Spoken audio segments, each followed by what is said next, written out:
Hai, saya Stella. Saya katekumen dari kelas katekisasi tahun 2023-2024. Sebagai umat Kristen, Alkitab sudah menjadi buku pegangan kita sehari-hari. Di Alkitab terdapat banyak ilmu pengetahuan, sejarah, dan sebagainya. Dan tujuan Alkitab satu-satunya ialah agar kita bisa mengenal Allah dan anaknya Yesus Kristus dengan pengenalan sejati yang mendatangkan kehidupan yang kekal bagi kita umat manusia. Pastinya, kita sering sekali ditekankan atau bahkan dinasehati untuk membaca Alkitab setiap hari. Kenapa ya kita harus banget baca Alkitab? Padahal kalau nggak baca Alkitab, kita fine-fine aja. Pasti pertanyaan-pertanyaan itu sering terlewatkan di pikiran kita. Nah, makanya dari itu, di sini saya akan menjelaskan mengapa kita sebagai umat Kristen itu diwajibkan untuk membaca Alkitab setiap hari. Sama seperti kita yang membutuhkan makanan minimal 3 kali sehari. Sesibuk-sibuknya kita, mustahil bagi kita untuk lupa makan. Tanpa disuruh atau tanpa diingatkan pun, kita pasti akan makan. Karena kita tahu bahwa makanan adalah sumber nutrisi untuk kelangsungan hidup kita. Kita sebagai umat Kristen, pastinya kita harus meyakini bahwa firman Tuhan memberi kehidupan dan menopang kehidupan kita setiap harinya. Yesus sendiri yang mengatakan bahwa bukan hanya roti dan makanan jasmani saja yang dibutuhkan oleh manusia untuk hidup, melainkan juga setiap firman yang keluar dari mulut Allah. Terdapat dari kutipan ayat Alkitab Matius 4 ayatnya yang keempat. Kita memiliki kebutuhan untuk membaca firman Tuhan. Dengan demikian, tubuh rohani kita dapat hidup dengan kuat dan baik. Ketika kita tidak membaca firman Tuhan, kehidupan rohani kita akan terganggu, seperti kita mengalami stres, depresi, dan banyak lainnya.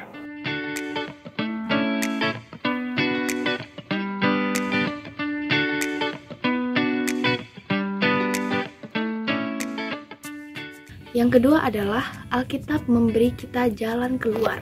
Alkitab bagaikan pelita yang memberi kita penerangan jalan mana yang harus kita ambil. Dengan kita tidak membaca firman Tuhan, kita bisa saja tersesat masuk ke dalam kegelapan. Namun, dengan kita membaca Alkitab, kita bisa lebih berhati-hati sehingga kita tidak masuk ke dalam kegelapan. Seperti yang terdapat pada Yosua 1 ayat 8, janganlah engkau lupa memperkatakan kitab Taurat ini, tetapi renungkanlah itu siang dan malam, supaya engkau bertindak hati-hati sesuai dengan segala yang tertulis di dalamnya, sebab dengan demikian perjalananmu akan berhasil dan engkau akan beruntung.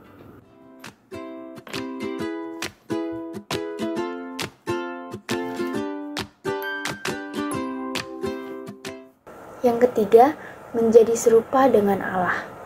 Membaca Alkitab dapat membuat kita menjadi segambar dan serupa dengan Yesus, karena Yesus adalah pribadi Allah dan kehadirannya mengalir di dalam Alkitab. Ketika kita membaca Alkitab, semua hal baik yang terkandung di dalamnya, terkandung pula di dalam diri kita semua manusia. Alkitab merupakan kebenaran. Ketika kita memegang kebenaran itu dengan membaca Alkitab secara rutin, maka kita menjadi manusia yang sudah dikuduskan. Dan yang terakhir, ada fakta menarik yaitu pada surat kabar Washington Times 30 Juli 1996 terdapat riset yang dilakukan oleh Profesor Dr. Jeffrey Levin dan juga Profesor Dr. David Larson bahwa orang yang rajin dan teratur membaca Alkitab itu tidak hanya baik untuk jiwanya, tidak hanya baik untuk rohaninya saja, tapi juga itu baik untuk tubuhnya, baik untuk jasmaninya juga. Itulah alasan-alasan mengapa kita harus membaca Alkitab secara rutin setiap harinya. Marilah kita berkomitmen untuk menyediakan waktu luang kita membaca firman Tuhan secara rutin setiap harinya. Roma 1 ayat 16, sebab aku mempunyai keyakinan yang kokoh dalam Injil, karena Injil adalah keselamatan Allah yang menyelamatkan setiap orang yang percaya, pertama-tama orang Yahudi, tetapi juga orang Yunani.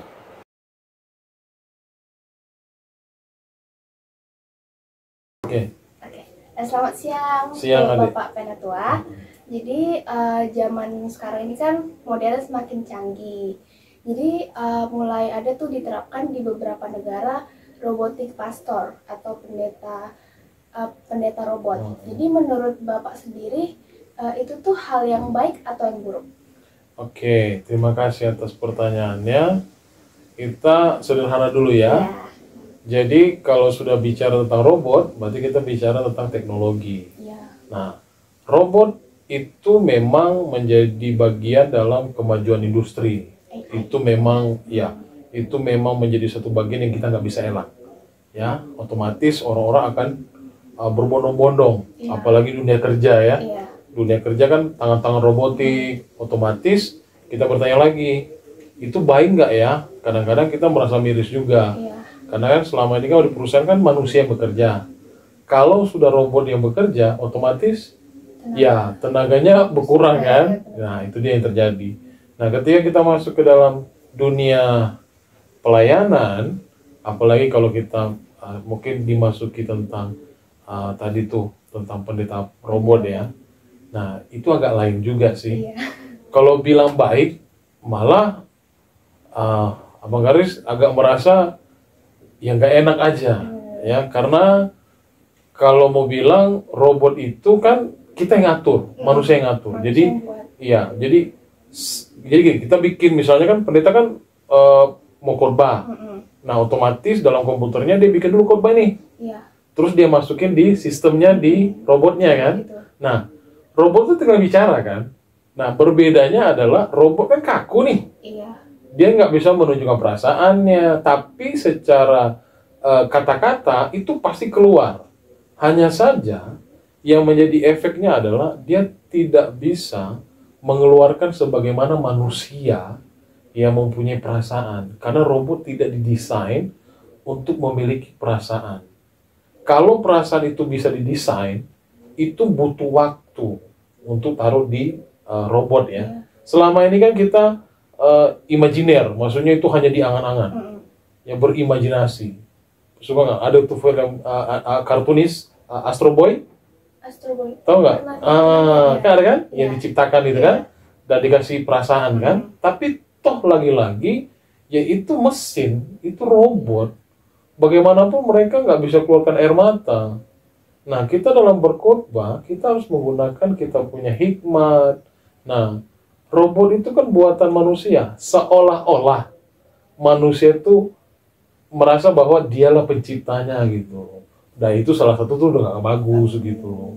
Karena kan Allah memberikan manusia itu kan akal, memberikan manusia itu sebagai pribadi yang betul-betul Allah ciptakan untuk melakukan segala yang baik. Nah, robot itu bukan mau dibilang bagaimana, itu kan ciptaannya manusia. Nah, apalagi kalau kita berbicara, wah ini bagaimana nanti kalau kita khotbah, robot yang khotbah kan lain.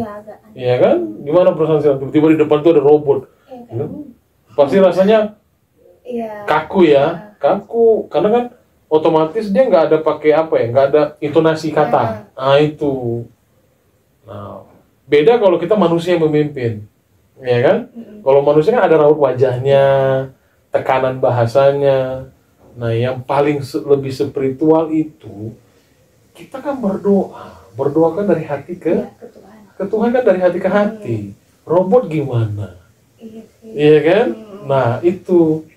Nah, tapi Abang Garis tidak akan mengelak. Artinya itulah perkembangan zaman. Hanya saja robot itu ini pribadi ya. Tidak layaklah digunakan sebagai bagian dalam kegiatan pelayanan. Mau sampai kapanpun adalah itu memang mustahil. Berarti Bang Garis kalau di dunia pelayanan itu enggak lah ya? Tidak menolak. Karena ya memang dunia pelayanan kan lebih manusia ke manusia. Tapi untuk misalnya ada kegiatan-kegiatan tertentu, misalnya ada kegiatan pentas robotik, ya kan, untuk mengolah kita punya maksudnya apa ya, semacam games atau apa, ya silakan. Itu kan juga bagian ilmu pengetahuan, itu bagus. Iya. Tapi dalam tatanan rohani itu memang nggak bisa. Oh, Seperti itu. Nah, tadi seperti lagi pertanyaan Stella, itu baik atau tidak? Ya, jelas tidak baik. Ya. Itu dia. Kalau kita lihat dari sisi itu ya, seperti itu. Jadi itu menurut pendapat Bapak Penatua ya. Baik, terima kasih Pak Penatua sama-sama. untuk waktunya. Silakan. Terima kasih juga untuk udah memberikan pendapat opini Bapak. Terima kasih. Terima kasih. Shalom semuanya. Di siang hari ini saya mendapatkan kesempatan untuk mewawancarai presbiter. Hari ini saya akan mewawancarai Diaken Ibu Stevi Manumpil. Selamat siang Ibu. Selamat siang. Jadi di zaman modern kita sekarang teknologi semakin canggih. Terus di beberapa negara, salah satunya Jerman, itu sudah mulai menerapkan pendeta robot. Menurut Ibu itu hal yang baik atau hal yang buruk? Oke, baik. Terima kasih untuk pertanyaannya. Kalau dibilang hal yang baik, secara pribadi kurang setuju ya, karena robot itu kan dia diciptakan manusia ya, maksudnya dia tuh nggak punya, tak ada perasaan, maksudnya nggak punya hati gitu ya. Sementara kalau untuk jadi pendeta kan otomatis itu dia harus melakukan pelayanan untuk berkhotbah. Sementara kan kalau jadi pendeta itu kan istilahnya sebelum berkhotbah dia harus ada persiapan dulu sesuai dengan pembacaan yang akan diberikan tentang apa, jadi harus menyesuaikan. Sementara kalau robot ini kan tidak punya perasaan ya, jadi kalau dibilang baik, saya rasa menurut saya ya pribadi maksudnya ya kurang baik lah. Tetapi kalau mau dibilang tidak baik juga, dibilang buruk ya, seiring berjalannya sekarang ini mungkin era ya, maksudnya zaman sekarang sudah semakin maju ya, teknologi sudah semakin canggih, jadi ya mungkin ya orang-orang lebih berpikir mungkin ya bagus juga kali maksudnya ada robot ini. Tapi kan mungkin kalau untuk pendeta robot kurang baik lah. Mungkin kalau untuk di tempat-tempat yang lain seperti di mall atau di mana gitu kan, kayak di tempat-tempat makan atau apa, mungkin kita pakai tenaga robot, mungkin itu bagus kali ya. Tapi kalau untuk pendeta robot, jujur kurang setuju sih. Kalau menurut saya ya pribadi kurang setuju.